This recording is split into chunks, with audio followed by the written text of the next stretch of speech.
Friends, welcome to my channel Mauri Guru. Friends, बहुत ही important video, क्योंकि जब से एनटीए ने रिलीज किया हुआ है exam centre wise result score card serial number से स्टेट वाइज हर सेंटर का, तब से बहुत सारी ऐसी रूमर्स आ रही हैं कि इस सेंटर पे 600 प्लस स्कोर करने वाले इतने बच्चे हो गए, इस सेंटर पे 600 प्लस स्कोर करने वाले इतने बच्चे हो गए, मेरे सेंटर पे 500 बच्चों ने 600 प्लस स्कोर किया।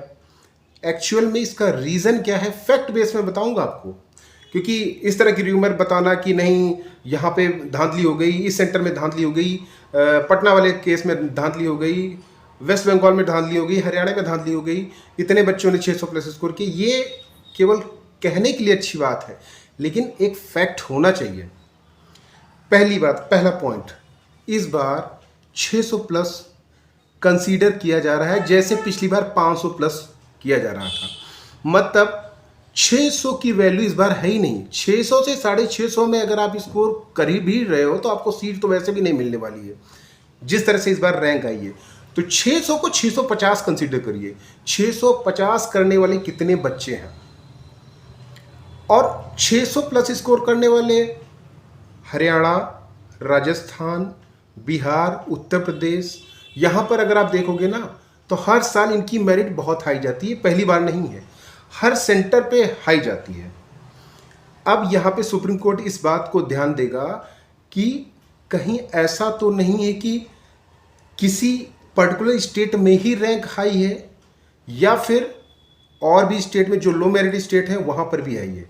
जैसे आप उत्तराखंड में भी देखो तो वहाँ तो 600 प्लस स्कोर वाले बच्चे बढ़े हैं। आप अंडमान निकोबार में भी देखो तो 600 प्लस स्कोर वाले बढ़े हैं। लास्ट ईयर से हर स्टेट का परफॉर्मेंस बढ़ा है, मतलब यूनिफॉर्मली डिस्ट्रीब्यूट हुआ है। ये फैक्ट भी देखा जाएगा। आपके कहने से या मेरे कहने से कोई प्रभाव नहीं पड़ने वाला है, ये सारा फैक्ट देखा जाएगा कि यूनिफॉर्मली डिस्ट्रीब्यूट है, क्योंकि ये मैटर जरूर जाएगा। जैसे हजारीबाग का, पटना का है, वहाँ पे कुछ बच्चे बोल रहे हैं कि मेरे सेंटर पे 450 बच्चों ने कर लिया 600 प्लस। वैसे तो 600 प्लस से मैटर ही नहीं करता, 650 प्लस बोलिए, क्योंकि 600 की वैल्यू ही नहीं है। 600 का मतलब वही हुआ जैसे पिछली बार 500। मान लीजिए कि 600 को आप वैसा ही कंसीडर करें जैसे 500 को, मतलब 500 स्कोर करने वाले कितने बच्चे हो सकते हैं, यही सेम है इस बार 600 प्लस स्कोर करने वाले कितने बच्चे हो सकते हैं। 500 स्कोर करने वाले तो लाखों बच्चे हो सकते हैं। सेम वही केस यहाँ पर भी है। अगर आप हर सेंटर पे देखोगे, हर स्टेट के हर सेंटर पे देखोगे, तो आपको यूनिफॉर्मली डिस्ट्रीब्यूटेड रैंक दिखेगी। आप एक पर्टिकुलर राजस्थान का केस देख लीजिए, हजारीबाग पटना का केस देख लीजिए, या फिर जो ऐसे जिले हैं जहां पर कि संदिग्ध था कि यहाँ पे आपका चीटिंग हुई है, वहां पर भी अगर आप देखोगे तो सीरियल वाइज ऐसा नहीं हुआ है कि सभी ने 680, 690, 670 या 650 किए हुए हैं। सीरियल वाइज ऐसा नहीं हुआ है। बीच बीच में बहुत सारे ऐसे बच्चे हैं जिनके बहुत कम मार्क्स भी हैं। तो ये फैक्ट भी देखा जाएगा कि क्या किसी पर्टिकुलर सेंटर पे पूरा ही सेंटर 700 लेके आ रहा है, या किस तरह से लेके आ रहा है, या फिर ये भी देखा जाएगा कि पटना के किस सेंटर पे या किस सेंटर पे कितने बच्चे ऐसे हैं जो कि 650 से ऊपर स्कोर कर रहे हैं। क्योंकि 600 प्लस स्कोर करने वाला तो बहुत सारे होंगे, क्योंकि 600 की वैल्यू 500। अब 600 मत करिए, मैं पहले भी कह रहा हूँ कि 600 वाला फंडा खत्म कर दीजिए। 600 का वैल्यू इस बार है ही नहीं है। 90,000 लोग कर रहे हैं, तो 600 करने वाले आपके स्टेट में तो हर सेंटर में कम से कम 200, 300, 400 तो होंगे ही होंगे। जो अच्छे सेंटर में बात करूँ उनकी, जैसे राजस्थान हो गया, यहाँ का परफॉर्मेंस हमेशा से हाई जाता है। आप उत्तर प्रदेश देख लो कि यहाँ का परफॉर्मेंस हमेशा हाई जाता है। हरियाणा हमेशा हाई मेरिट में जाता है। केरला हमेशा हाई मेरिट में जाता है। पटना मतलब बिहार हमेशा हाई मेरिट में जाता है। ये पहली बार नहीं हुआ है। तो ये सारा फैक्ट भी देखा जाएगा। लास्ट ईयर के कंपेयर में भी देखा जाएगा कि ये हाई मेरिट स्टेट है। जो लो मेरिट स्टेट है उसका भी परफॉर्मेंस बढ़ रहा है इस बार, ये भी देखने की बात है। जाके आप लो मेरिट स्टेट जो कि जहाँ पे बहुत कम बच्चे ऐसे हैं जो 600, 650 मार्क्स या 550 लाने में भी जिनको दिक्कत होती, वहाँ पर भी बच्चे 600 लेके आ रहे हैं।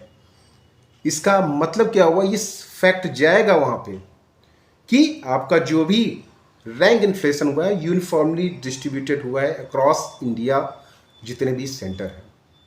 ये भी फैक्ट होगा।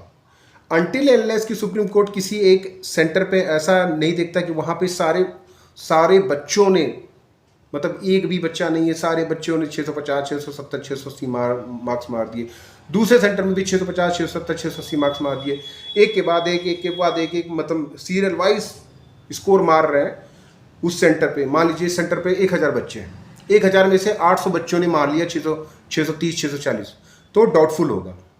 1000 में से अगर मान लीजिए 500 भी मान लेते 600 प्लस, तो उतना डाउटफुल नहीं होगा, क्योंकि 600 प्लस कंसीडर किया जाता है। लेकिन 650 से ऊपर अगर मार रहे हैं तो डाउटफुल हो सकता है। और क्या सीरियल वाइज मार रहे हैं, ये भी फैक्ट होगा।